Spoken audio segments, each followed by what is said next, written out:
Información precisa, completa, veraz, objetiva e independiente. Directo a tu pantalla. Radio Caracas Radio presenta Voz de América. Expertos en materia sanitaria advierten que Venezuela encara una tercera ola de COVID-19 en peores condiciones que en 2020, una situación que preocupa especialmente a los trabajadores sanitarios de hospitales públicos que no cuentan con equipos de bioseguridad, como expone Mauro Zambrano, coordinador de la organización Monitor Salud. Solo en el mes de septiembre, 457 contagiados trabajadores de la salud. Hemos incluso hablado con las autoridades sobre la situación y aún no hay respuesta. Se están contagiando muchísimo. En tanto, el gobierno venezolano anunció la implementación de una plataforma conectada a la base de datos del Estado denominada Semáforo, que restringe el acceso a espacios públicos como restaurantes. Según la vicepresidenta Delcy Rodríguez, el sistema busca normalizar la vida comercial en el país. La persona da su número de cédula. Una vez que lo incorpora al teléfono o lee el QR, allí va a poder saber si la persona está positivo en COVID. Obviamente esa es la luz roja, la luz de alerta. No puede ingresar al sitio. Luego está la luz verde, se va a encender cuando nos indica que la persona está vacunada y puede entonces ingresar al establecimiento. Y tiene también la opción de la luz amarilla, que es la persona que está sana, que no está contagiada, pero que no se ha vacunado. Sin embargo, persisten las dudas respecto al funcionamiento del sistema, que empezará a partir de la tercera semana de este mes. Según el presidente Nicolás Maduro, el 50% de la población ha sido inmunizada contra el COVID-19. Carolina Alcalde, Voz de América, Caracas.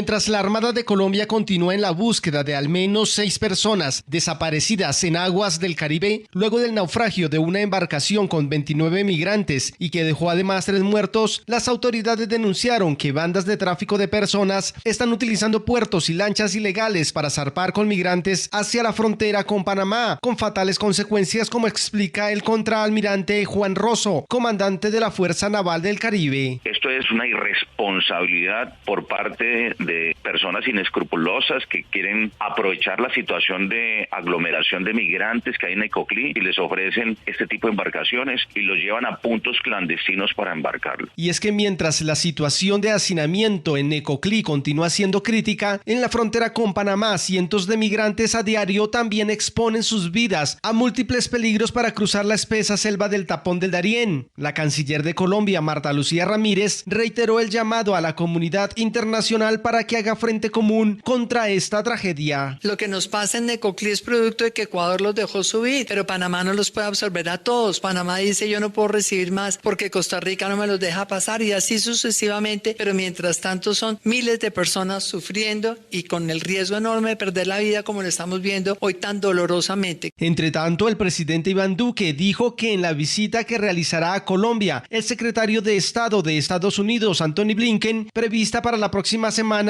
su gobierno pedirá que la administración Biden aclare a los haitianos que el Estatuto de Protección Temporal no es una aprobación generalizada y de esa manera desestimular la migración. Manuel Arias Naranjo, Voz de América, Colombia.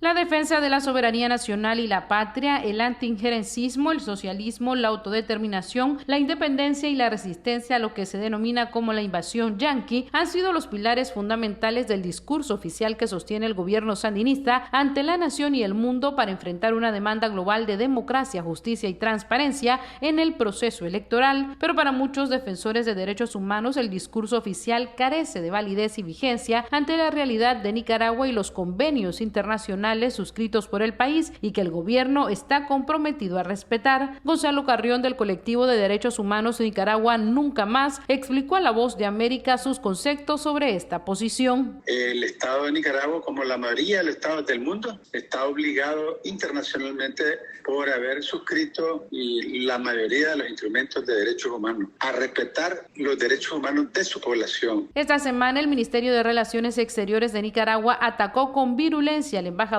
de los Estados Unidos en Nicaragua, Kevin Sullivan, calificando su labor como detestable injerencia invasora. El canciller de la República, Denis Moncada, dijo a medios oficiales en una conversación telefónica desde la reunión del Movimiento de Países No Alineados que Nicaragua continuará en lo que el gobierno considera la defensa de la soberanía nacional. Nicaragua ha continuado en el movimiento no apoyando sus políticas y haciendo precisamente esfuerzo por defender las manos. A principios de septiembre, el gobierno de Daniel Ortega, también a través de la Cancillería, envió una carta de protesta al embajador de México en Nicaragua, Gustavo Cabrera Rodríguez. Daliana Ocaña, Voz de América, Nicaragua. Las remesas enviadas por los hondureños que viven y trabajan en Estados Unidos, España y Canadá siguen siendo un factor determinante en la economía de Honduras, apoyando a las familias que subsisten con bajos salarios o que perdieron sus trabajos durante la pandemia. Y según un informe del Banco Central denominado Encuesta Semestral de Remesas Familiares, el promedio enviado mensualmente a un núcleo familiar asciende a $450. El informe resalta que el 55.3% de los encuestados manifestó que los envíos son la principal fuente de recursos para su familia, y de estos, un 40.7% declaró que es un complemento a sus ingresos ante el bajo poder adquisitivo de los hondureños. El economista Ismael Cepeda resalta que las remesas provenientes del extranjero se han convertido en la principal fortaleza económica de los hogares en Honduras, pero, dijo el experto, hablar de ahorro es prácticamente imposible, debido a que los ingresos que perciben resultan insuficientes. Que prácticamente tienen que sostenerle la vivencia, y por eso las remesas, la mayor, más del 85%, va a ir enfocada a los bienes muy básicos, los bienes como la electricidad, como el alquiler, como pagarle la colegiatura, la escuela. No va a ir para inversión o ahorro como nos ilusionamos. El reporte también destaca que el 95.3% de las remesas que ingresan al país provienen de Estados Unidos, donde residen más de 1 millón de hondureños que emigraron por falta de oportunidades en el país, y también desde España y Canadá. Gabriela Mencía es una hondureña que tiene un trabajo remunerado, pero además, una vez al mes, recibe una remesa y, según relató a La Voz de América, parte de esos recursos los destina para compensar su bajo salario. Nos ayuda, ¿verdad?, a poder solventar y salir un poco de los gastos que tenemos mensual, mes a mes. Entonces, tanto el salario como las remesas nos ayudan para poder salir con los gastos, el ahorro y quizás la inversión de algún negocio que estemos emprendiendo en este momento. Más que todo cuando se envía la remesa, digamos, en mi caso, mi familiar, dice, va destinado este porcentaje para que puedan pagar esto, para que lo puedan invertir en esto, y el otro porcentaje para que se vaya a ahorro. Pero más que todo no se puede recibir una remesa y no saber en qué se va a invertir, porque si no es dinero mal gastado. El informe del Banco Central de Honduras también revela que cada envío aporta cerca del 18% del Producto Interno Bruto, y proyectan que para el cierre del 2021 se percibirán alrededor de 168 millones de lempiras, un equivalente a $7.000 millones. Oscar Ortiz, Voz de América, Honduras. Un grupo de asesores independientes de la Administración de Alimentos y Medicamentos de los Estados Unidos, FDA, se reunirá el jueves y viernes para determinar si las personas que recibieron las vacunas contra el COVID-19 de los laboratorios Moderna y Johnson & Johnson necesitan una dosis adicional de refuerzo y definir quiénes la recibirán y el plazo para ser administrada. Esta primera ronda de discusiones se da en un momento en el que muchos estadounidenses que recibieron la vacuna de Pfizer se alistan para recibir su tercera dosis. Sin embargo, se cree que podría tomar una semana más para conocer la conclusión final sobre este importante tema. Tomando como base las recomendaciones hechas por la FDA, el panel independiente de los Centros para el Control y la Prevención de Enfermedades de los Estados Unidos, los CDC, se reunirán la próxima semana para tomar la decisión final y así brindar los detalles sobre las personas que recibirán el refuerzo y fijar una fecha para el procedimiento. Con estas medidas, las autoridades sanitarias buscan reforzar la confianza de los estadounidenses sobre la efectividad y seguridad de las vacunas, pero algunos expertos creen que, por el contrario, este tipo de debates confunde a la población y afecta el importante esfuerzo que desarrolla el gobierno para persuadir a los más de 70 millones de ciudadanos que aún no se han vacunado. El debate continúa después de que los CDC aprobaron la tercera dosis de Pfizer para adultos mayores, residentes de hogares geriátricos y personas con algunas enfermedades preexistentes, después de 6 meses de haber recibido la segunda dosis. Sin embargo, la doctora Rochelle Walensky, directora de los CDC, decidió agregar a la lista a todos aquellos trabajadores de alto riesgo, como maestros y trabajadores de la salud, lo que incrementó el número de personas en esta lista, que incluye a varios millones. El panel que se reunirá esta semana también discutirá sobre la efectividad y posibilidad de mezclar vacunas desarrolladas por diferentes laboratorios, algo que ha sido una de las preguntas más frecuentes entre los ya vacunados y es un tema sobre el que las autoridades sanitarias no se han pronunciado oficialmente. Héctor Contreras, Voz de América, Washington.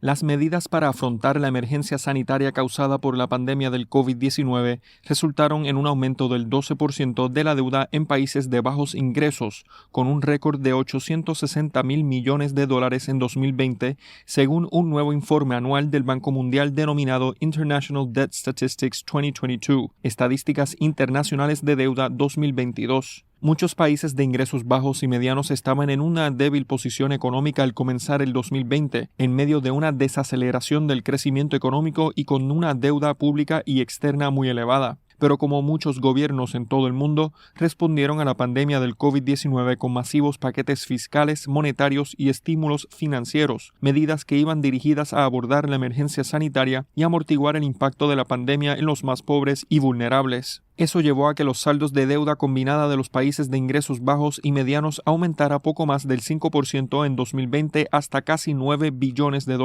En nuestra región, excluyendo la deuda de Brasil, México y Argentina, la tasa promedio de acumulación de deuda externa para los países de América Latina y el Caribe promedió el 8,4%. Sin embargo, el deterioro de los indicadores de deuda fue generalizado y afectó a países de todo el mundo. En todos aquellos con ingresos bajos y medianos, el aumento del endeudamiento externo superó el ingreso nacional bruto y el crecimiento de las exportaciones. Para alcanzar una posible solución, el presidente del Grupo del Banco Mundial, David Malpass, afirmó en una publicación que se necesita un enfoque integral al problema de la deuda, que incluya su reducción, una reestructuración más rápida y mayor transparencia, y amplía que los niveles de la deuda sostenible son vital para la recuperación económica y la reducción de la pobreza. En respuesta a los desafíos planteados por la pandemia y a instancias del Grupo del Banco Mundial y el Fondo Monetario Internacional, en abril de 2020, los países del G20 lanzaron la Iniciativa de Servicio de la Deuda, en la que acordaron extender el periodo de aplazamiento hasta finales de 2021.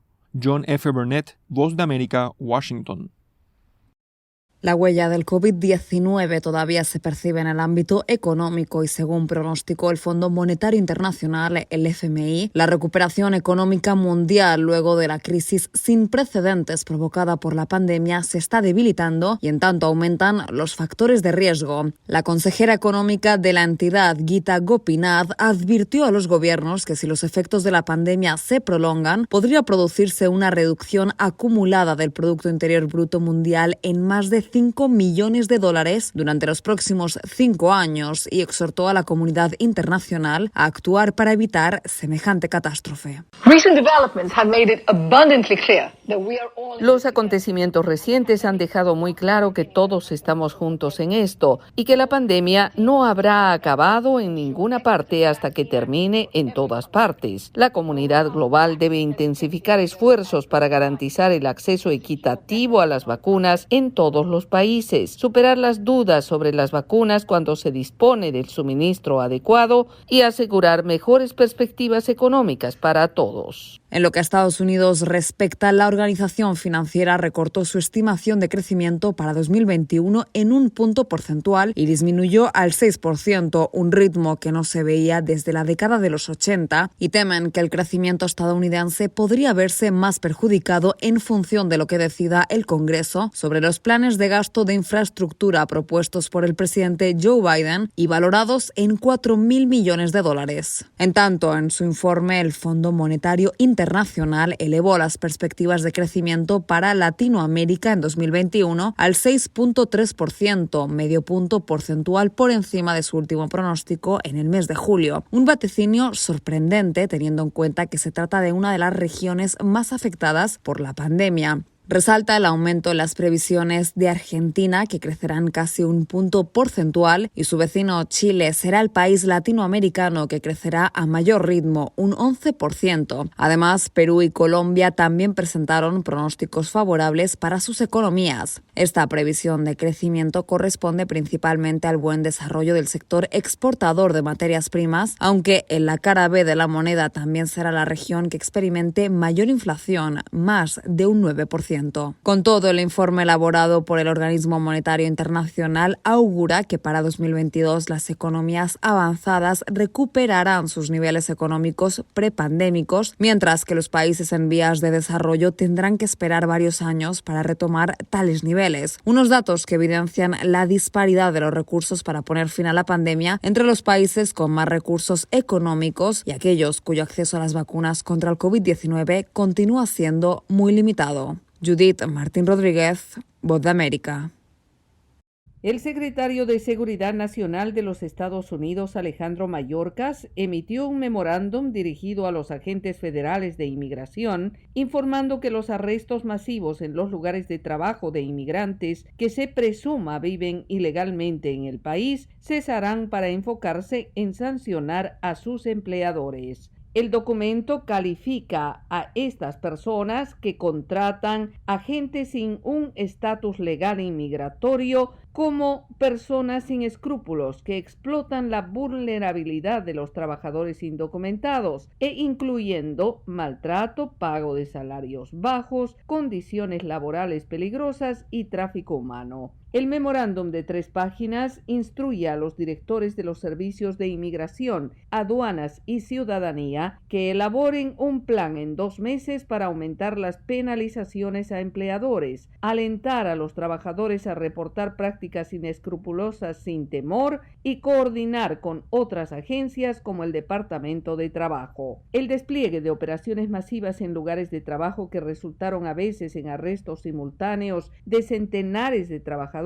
no estaba enfocado en el aspecto más pernicioso del problema del empleo no autorizado, los empleadores explotadores, escribió Mayorkas, y añadió: esas operaciones sumamente visibles destinaron recursos del modo equivocado al tiempo que desalentaron la cooperación en investigaciones de estándares en sitios de trabajo, sirviendo en ocasiones como herramienta de represalias por la misma. Además de poner fin a esos arrestos masivos, Mayorkas dijo que las autoridades de inmigración deberían comenzar inmediatamente a usar discrecionalidad procesal en lo que se refiere a alentar a los trabajadores a denunciar explotación en el lugar de trabajo y prevenir que los emplean usen amenazas de deportación como represalia. Grupos laborales aplaudieron el anuncio diciendo que los trabajadores inmigrantes son especialmente vulnerables, sobre todo aquellos que están en el país sin autorización. Industrias como las empacadoras de carne y procesamiento de pollo utilizan mucha mano de obra inmigrante. Yoconda Tapia, Voz de América, Washington. La Cámara de Representantes de Estados Unidos votó este martes a favor de una extensión hasta diciembre del límite de la deuda para que el gobierno pueda pedir más dinero prestado. La Cámara aprobó 219 a 206 la medida por la cual se aumenta el límite de la deuda de la nación en $480.000 millones. El Senado la había aprobado el jueves pasado. Ahora se dirigirá al escritorio del presidente Biden para su respectiva firma. En otras noticias, los agentes federales de inmigración cesarán los arrestos masivos en los lugares de trabajo de quienes se presumen sean inmigrantes que vivan ilegalmente en el país. Esto de acuerdo con un comunicado emitido el martes por el secretario de Seguridad Nacional, Alejandro Mayorkas. En lugar de ello, el enfoque estará en según dijo textualmente el secretario, estarán centrados en empleadores sin escrúpulos que explotan la vulnerabilidad de los trabajadores indocumentados y en el combate al maltrato de los trabajadores, incluyendo el pago de salarios bajos, condiciones laborales peligrosas y tráfico humano. Por último, en un desafío al gobernador de Texas, American Airlines y Southwest Airlines dijeron el martes que cumplirían el decreto del presidente de Estados Unidos, Joe Biden, de exigir a sus empleados que se vacunen contra el COVID-19 antes de la fecha límite del 8 de diciembre. Ambas compañías han pedido a los empleados radicados en Estados Unidos que presenten una prueba de vacunación antes del 24 de noviembre. Desde Washington, Sofía Pisani, Voz de América.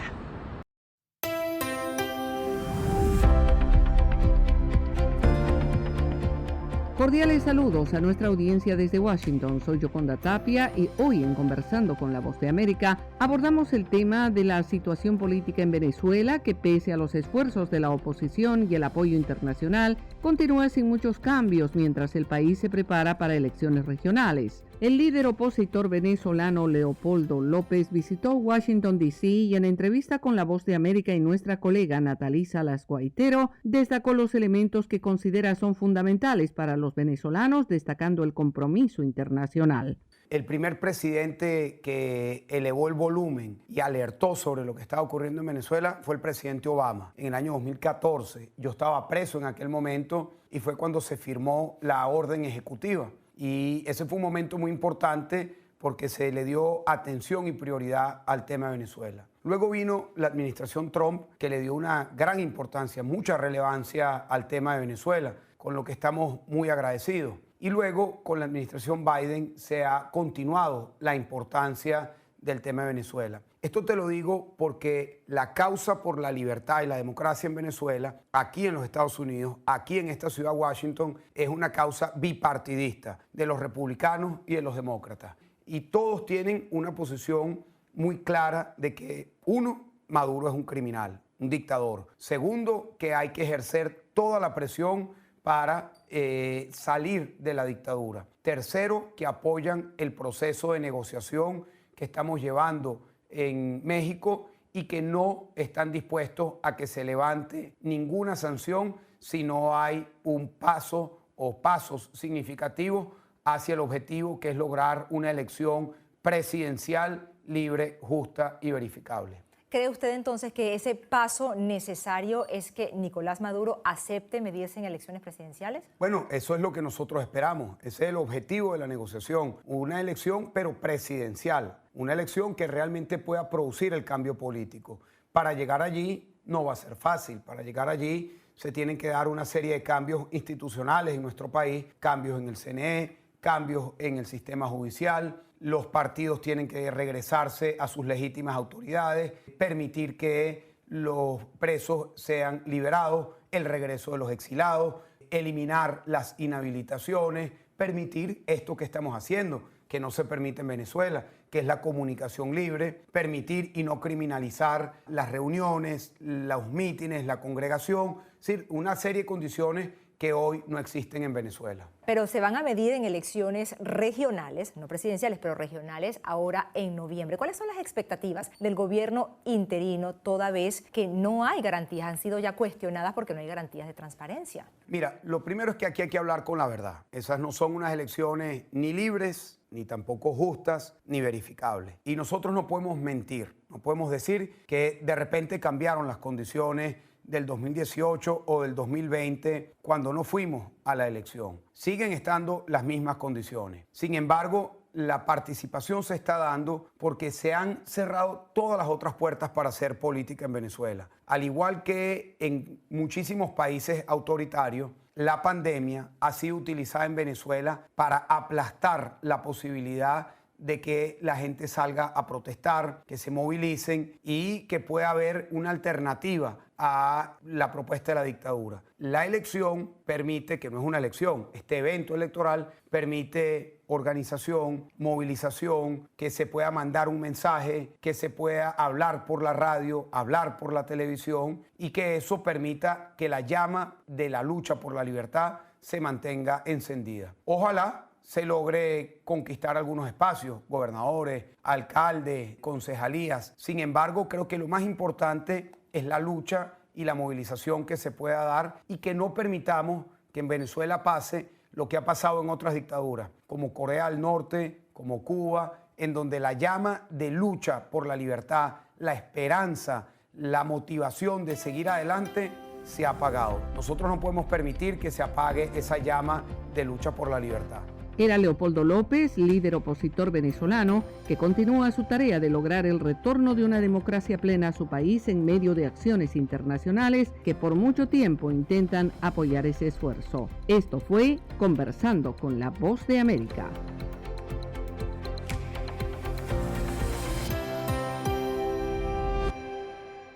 Información precisa, completa, veraz, objetiva e independiente. Directo a tu pantalla.